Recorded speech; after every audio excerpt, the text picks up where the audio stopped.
As I came out of the bathroom, my wife was already preparing to leave. Wait, you're leaving already? Huh? But we already heard from the doctor. No, wait, I thought we would talk about this.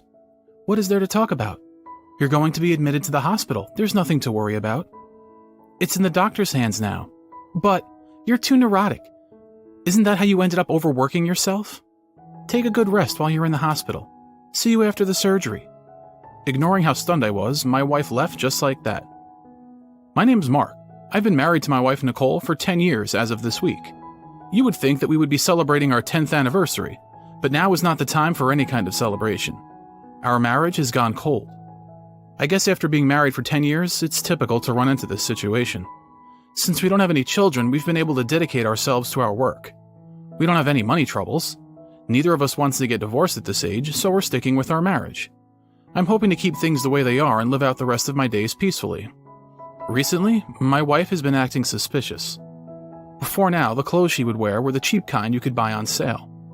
Recently, she's been buying new clothes, and they're all expensive brands. What's more, until now, she would get her hair done at the local beauty parlor. But recently, she's been getting trendy haircuts at the salon downtown. Hey, what's with your fashion lately? I was honestly just curious, but my wife reacted badly. What, are you unhappy that your wife has gotten more fashionable? No, that's not what I meant. Then what's the problem? She could have responded normally, so why did she have to pick a fight? From the way my wife was acting, it seems like she wasn't doing it for my sake. It's fine with me if she wants to change her fashion, but I felt suspicious that she was taking it too far. Hey, why have you been buying so many new clothes and going to the salon so often lately? One day I asked my wife this, and she got upset. Huh? It's my money, so I can do what I want with it. I let you spend your money however you want to. No, I didn't mean that I'm against it. It's just that you had been spending an awful lot of money lately. You just think that because you're an old man that doesn't care about your looks. I felt a twinge from being called an old man. You're the same age as me, so that makes you an old lady too. We were originally college classmates and had been going out since our college days. We got married at the age of 25, and it's been 10 years since then, so we're both 35 now. It's been 15 years since we started dating. We were both young when we met. Both of us look much different than 15 years ago, so it wasn't like my wife had grounds to complain about my appearance. Anyway, it's not like I'm causing you any problems, so isn't it fine? My wife said and went off to the bedroom. It's always like that. Whenever we have even the slightest disagreement, my wife runs away to the bedroom. I guess if we're face to face, we'll just continue arguing, so maybe it's for the best. Paying more attention to my wife's recent behavior, I realized something. When I stood near my wife, I could smell men's cologne, which I hadn't smelled before. My wife usually has to work long hours and go on business trips, so she always comes home at odd times, and I'd never paid attention to it. But the scent of cologne was not something that I could ignore. It was strange that I could smell it so often. One day I bit the bullet and asked, Hey, are you having an affair? What on earth are you asking about? She replied incredulously. It's just that your suit smells an awful lot like men's cologne. What? My wife was clearly caught off guard. That's because I went to see a client today for work. Their company sells perfume, so I tried one of their samples. The scent got left over from that. It's been all day since I put it on. It's amazing you can still smell the scent. I can feel the effort they put into this cologne. Oh, okay then. I just felt like she was lying to get out of the question. There was only one explanation for her strange behavior. She was clearly trying to cover up an affair. I thought the whole thing was suspicious, and I looked at her bank account. I saw that since 2 years ago, the amount of money had sharply decreased. But I don't know who she's having an affair with. What should I do if she's really cheating? I kept thinking about things like that. I lost my appetite and fell into a depression. My relationship with my wife has gone cold. But she is still the woman who I have loved for 15 years. I feel that I can't end this lightly.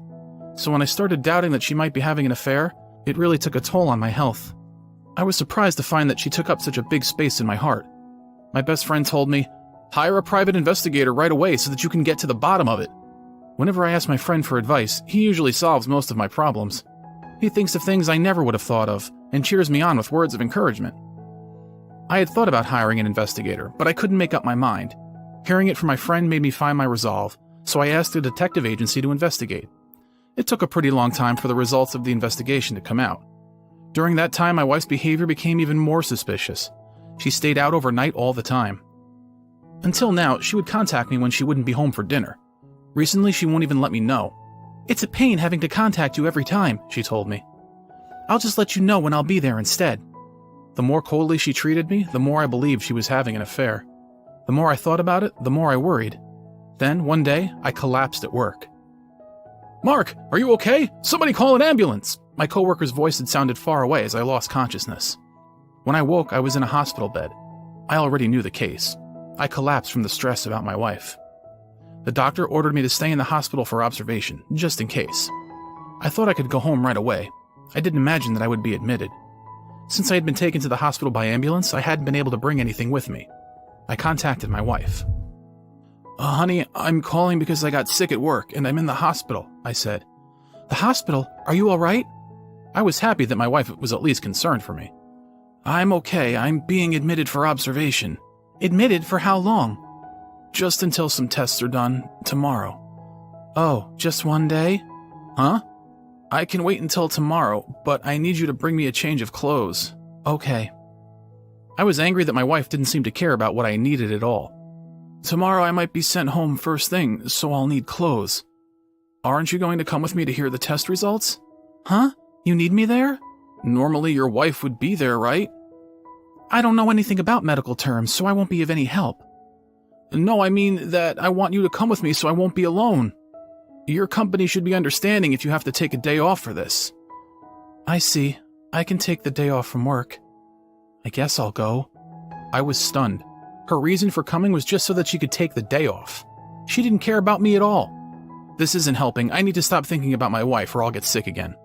I went to sleep. The next day, my wife came with me to hear the test results. I couldn't believe my ears. The doctor told me there were signs of a stroke. He said I would need emergency surgery. I was so shocked I didn't understand what was happening. Even my wife was shocked too. "Will he get better?" I was glad that she at least cared that much.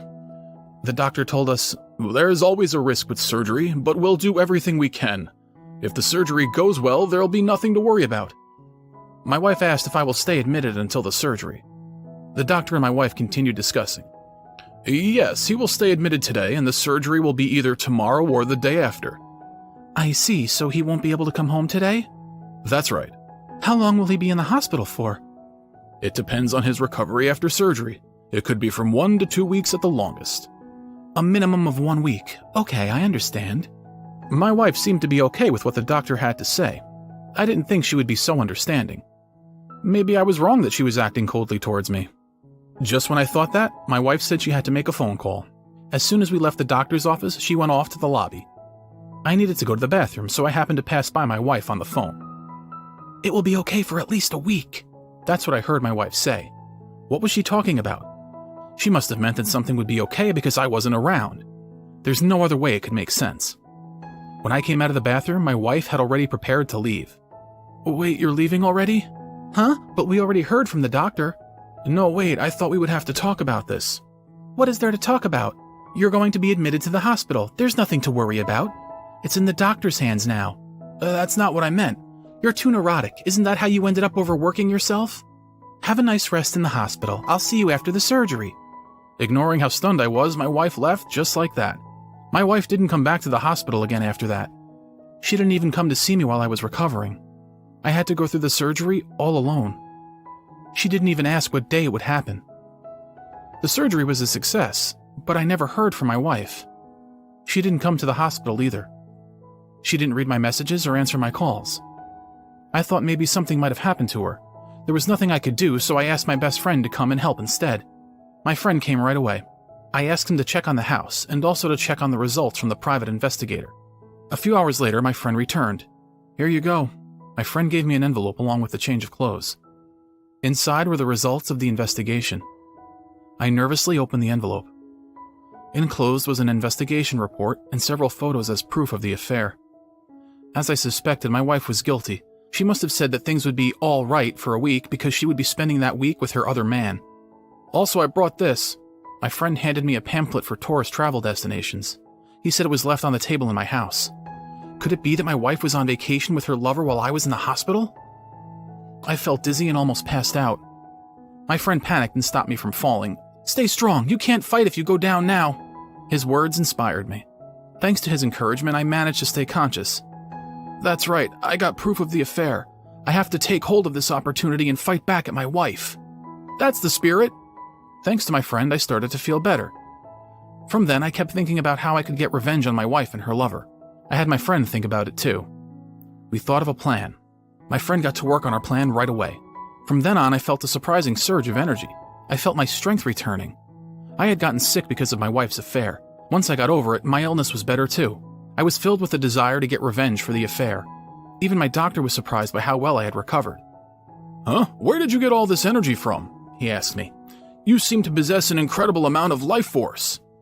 I looked at the doctor with a wry smile. "Apparently humans get their strength from having a goal to pursue," I replied. Thus I recovered at an astonishing speed. Though I was told my recovery would last 2 weeks, I was discharged after just 1 week. To be precise, it was 6 days. I didn't give my wife notice of my early hospital discharge before returning home. My friend took me back to my house and hired a mover to bring my things from the hospital. We went straight to carry out our plan. Then, a few days later, my wife contacted me on the phone. "Mark, I went to the hospital, but they told me you've already been discharged." "Yeah, I was discharged earlier than planned." "Why didn't you let me know?" "But I called you so many times. I was waiting for you, but you never returned home. What happened to you?" I asked her. Then my wife started to panic. "Oh, I'm sorry, I had an unplanned business trip. I was so busy I couldn't even answer the phone," she lied. "You're home now, right?" "Yeah, I am." "Okay, I'll be home soon too." An hour later, my wife called a second time. "Hey, Mark. Mark, what's the meaning of this?" "What do you mean?" "You know what I mean, our house is gone." "Oh, you meant that. We got rid of our house." "What kind of bad joke is this?" "I don't have a need for a house anymore." "I don't understand what you're saying. What's the point of bulldozing our house?" "It'd be a problem if you tried to stay there without permission. Well, even if you did, you'd get kicked out, though." "How could you do something so awful?" "Don't make me laugh. Of course I did it, because you had an affair." "What?" My wife was clearly flustered. She must have thought I didn't know. "What are you talking about? Me having an affair? There's no way." "Don't try to hide it. The investigator already found out. I know who your partner is, too. Since I found him, I searched his social media. I saw the photos of you two enjoying yourselves at the ocean in Hawaii. You're a lousy wife to go on an overseas trip while your husband is hospitalized. I can't stay married to you. I want a divorce." As soon as I mentioned divorce, my wife seemed to go weak. Wait, I'm not serious about him. Please don't divorce me. I'm your wife of 10 years. We've been together for 15 years already." Those words made me snap. "Then why didn't you cherish me more? Maybe we won't be lovey-dovey after 10 years of marriage, but you could have at least acted like you loved me. You must have just hid the affair out of fear, that you would lose your reputation and your money if we divorced. Now that you're found out, you're asking not to divorce. How convenient for you. If you're going to commit adultery, you should at least be prepared to lose your marriage. Don't think I'll let you off easy. We're getting a divorce. I'll get compensation for damages too." After saying that, I hung up the phone. I said everything I wanted to say. My best friend and my parents, who were listening beside me, patted me on the back, encouraging me that I did well on the phone. Then I went through my lawyer to demand a divorce from my wife. I demanded that she would receive no assets from the divorce. I also demanded compensation from both my wife and her partner. There was so much proof that my wife couldn't weasel out of it.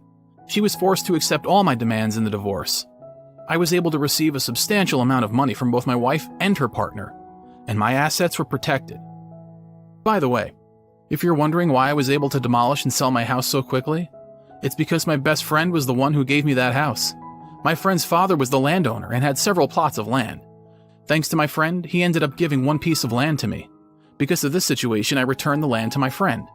My friend's father owns a demolition company. Since he owned the land, he was able to clear it on the same day. Now they built a convenience store there, and they've been earning money from the rent. I'm much happier with it this way, and I'm also glad that my friend and his family are able to make a profit.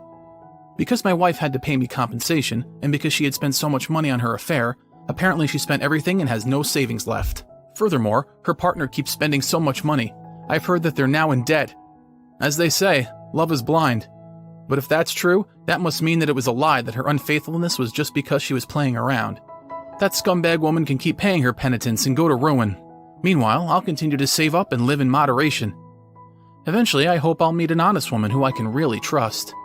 Then I'll remarry and peacefully live out the rest of my days.